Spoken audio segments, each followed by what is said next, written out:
With nails on their boots for audio effect and an impressive hand swing, their style of parade is different from the French troops.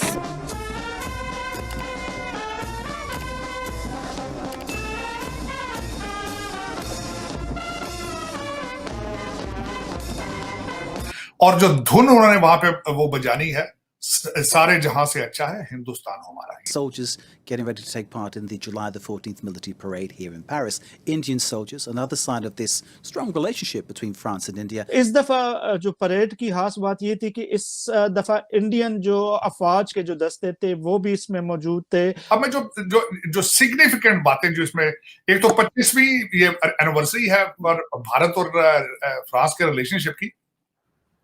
Bharat के तीनों जो है वो air force, navy और उसके बाद जो उनकी आर्मी है वो तीनों की तीनों वहां पे परेड में शामिल हैं आज। ये आप इमेजिन कर लें कि कितना बड़ा जो इवेंट है और इस वक्त इंडिया की कितनी, और जिसे हमारी पंजाबी में कहते हैं ना, बल्ले बल्ले पेरिस में हो गई, बल्ले बल्ले फ्रांस में हो गई, कि पूरे फ्रांस को पता चल गया कि वे डू इंडियंस स्टैंड्स। उसमें हमने देखा कि जो एमेनुअल मैक्रोन ने भी कहा कि हमारे लिए फखर की बात है कि जो इंडियन प्राइम मिनिस्टर है वो यहाँ पर मौजूद हो। नरेंद्र मोदी ने कहा कि जनाब ये जो grand cross of legion of honour आपने हमें दिया है, ये बेसिकली आपने 140 करोड़ इंडियंस को दिया, मुझे नहीं दिया। वहां से लेकर आज अगर उनकी 1 दर्जन से ज्यादा ममालिक ने हाईएस्ट सिविलियन अवार्ड उनको दिए, हाईएस्ट। तो ये बहुत एक्स्ट्राऑर्डिनरी ट्रैवल है बड़े शॉर्ट पीरियड में। और ये आप जिस तरह जितनी मर्जी नफरत करते रहें, लेकिन ये दुनिया के अंदर एक ये रैकेट बन रहा है, तारीख बन रही है, उसको आप डिनाई नहीं कर सकते, चाहे जितना मर्जी आप उसमें बात कर ले, कोई ऐसी बड़ी बात नहीं। अब उससे आगे जो चीजें मैं हिस्टोरिकली बताना चाहूंगा आपको कि फ्रांस के साथ जो रिलेशनशिप भारत के वो नए नहीं है। जब यूनाइटेड भारत था तो उस वक्त 2 जंगों के अंदर जो थे वो हमारे भारतीय जो सोल्जर थे उस वक्त के यूनाइटेड भारत के 19 सितंबर 1915 में 900 सिख जो थे वो शहीद हुए थे फ्रांस में, फर्स्ट वर्ल्ड वॉर में। उसमें सेकंड वर्ल्ड वॉर में भी जाते थे। अब मैं जो सिग्निफिकेंट बातें जो इसमें, एक तो 25वीं ये एनिवर्सरी है और भारत और फ्रांस के रिलेशनशिप की। भारत के तीनों जो है वो एयरफोर्स, नेवी और उसके बाद जो उनकी आर्मी है वो तीनों की तीनों वहां पे परेड में शामिल हैं आज। उसके हवाले से मैं ये बताना चाहूंगा, पंजाब रेजिमेंट जाके वहां पे परेड कर रही है। नेवी का एक शिप चेन्नई वहां पे जो है वो लंगर अंदाज होगा। और उसके बाद एयरफोर्स के भारतीय एयरफोर्स के 3 राइफल तैयार है, भारत से स्पेशल गए हैं, जो उसके ऊपर से उड़ेंगे। अब जो सिग्निफिकेंट बातें जो मैं बताना चाहूंगा कि जो तीनों दस्ते वहां पे परेड करेंगे उनमें से 2 लीड कर रही हैं खवातीन।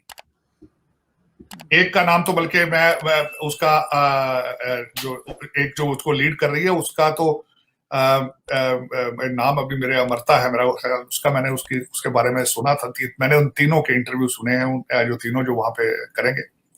और उसके बाद हेलीकॉप्टर भी उससे उड़ेंगे, क्योंकि हेलीकॉप्टर जो इंजन थे वो जो भारत में बनते हैं वो फ्रांस से बन के जाते हैं। और जो धुन उन्होंने वहां पे वो बजानी है, सारे जहां से अच्छा है हिंदुस्तान हमारा, ये उसके वहां पे उनकी धुन होगी। अब उसके बाद जो मैं एक और सिग्निफिकेंट बात आपसे शेयर करना चाहूंगा, जिसपे मुझे भी इसमें आनर हासिल है, कि इस वक्त जो भारत के एम्बेसडर फ्रांस के अंदर है उनका नाम है जावेद अशरफ। तो आज से तकरीबन 20-25 साल पहले मैं एक अमेरिकन डेलीगेशन के साथ भारत गया था और मुझे भी उनसे मुलाकात का शर्फ हासिल है। और बल्कि वहां पे एक इवेंट के अंदर ही वाज अ स्पीकर। वो यहाँ इंडिया की एम्बेसी में सर्व कर चुके हैं वॉशिंगटन डीसी में, लेकिन मेरी मुलाकात उनकी वहां हुई थी न्यू दिल्ली में। और मुझे अभी याद है कि लंच के दौरान मैंने उनसे कई सवाल किए थे। Javed Ashraf very brilliant diplomat, और I am very proud of him. उन्होंने अगले दिन एक्सप्लेन किया, एक आर्टिकल में मैंने पढ़ा है कि उन्होंने एक्सप्लेन किया कि भारत फ्रांस के रिलेशनशिप सिर्फ राफेल के हद तक नहीं है, they are larger than that. उसकी मैं बात अब मैं उसके हवाले से बताना चाहूंगा। 1998 में जब भारत ने एटमी धमाके किए थे तो भारत जो था आइसोलेट हो चुका था, और उसमें फ्रांस ने उनका साथ दिया। और उसके बाद मैं यहाँ पे ये भी बताना चाहूंगा कि यूएस अमेरिका ने यूरेनियम भारत को देने से इनकार किया था, लेकिन फ्रांस ने यूरेनियम दिया था। ये भी मैं इसकी बात करना चाहूंगा। अब इससे आगे मैं चलना चाहूंगा। मैं समझता हूं कि मोदी जी के बड़े शॉर्ट पीरियड के अंदर बड़ी वो कहते हैं मोदी डिप्लोमेसी जो है अभी भारत अमेरिका से अभी वो कॉन्ट्रैक्ट करके गए हैं जेट इंजन असेंबल करने के लिए वहां पे। यहाँ पे ये जो राफेल है ये दासू ऑर्गेनाइजेशन है फ्रांस की और अलायंस जो है भारत की है, ये मिलके करेंगे, बनाएंगे इनको। इनके काफी इक्विपमेंट जो इन हथियारों के वो भारत के अंदर असेंबल होंगे। 51% उस जो ऑर्गेनाइजेशन है जो लिमिटेड इन्होंने कंपनी बनाई है उसके 51% शेयर जो है अलायंस के। और उसके बाद मैं यहाँ पे ये बताना चाहूंगा कि पहले तो हम ये 26 राफेल तैयारों की बात कर रहे हैं, 36 पहले ले चुके हैं। भारत के पास अब 80 राफेल तैयारे होंगे। अब राफेल तैयारे जो है इनकी मैं बताना चाहूंगा कि इसकी सुप्रीमेसी क्या है या इसकी वर्ल्ड स्टैंडिंग क्या है। इसको कंपेयर किया जाता है F-18 हार्नेस्ट के साथ, अमेरिकन जो F-18 है। बल्कि गोवा में कुछ साल पहले दोनों का टेस्ट किया गया था तो उसमें Rafale were more stronger than the F-18, तो उसके बाद डिसीजन लिया गया था इसको। अब ये जो तैयारे लिए जा रहे हैं ये जो शिप कैरियर है वहां से ये उड़ने की सलाहियत रखते हैं। एक तो यहाँ पे जो फ्रेंच थिंक टैंक है उनके साथ मुलाकातें होनी है, कुछ ऑफिशियल मुलाकातें होनी है जिसमें कुछ एग्रीमेंट भी साइन किया जाएगा। तो मेरे ख्याल में जो आज का दिन है वो इंडिया भारत दोस्ती के हवाले से बहुत अहम दिन है। देखिए ये जो परेड होता है ये हर साल होता है और इसमें हम देखते हैं कि बहुत से ममालिक के जो दूसरे ममालिक होते हैं वो भी इसमें शरीक होते हैं। इस दफा जो परेड की खास बात ये थी कि इस दफा इंडियन जो अफवाज के जो पंजाब रेजिमेंट के जो दस्ते थे वो भी इसमें मौजूद थे।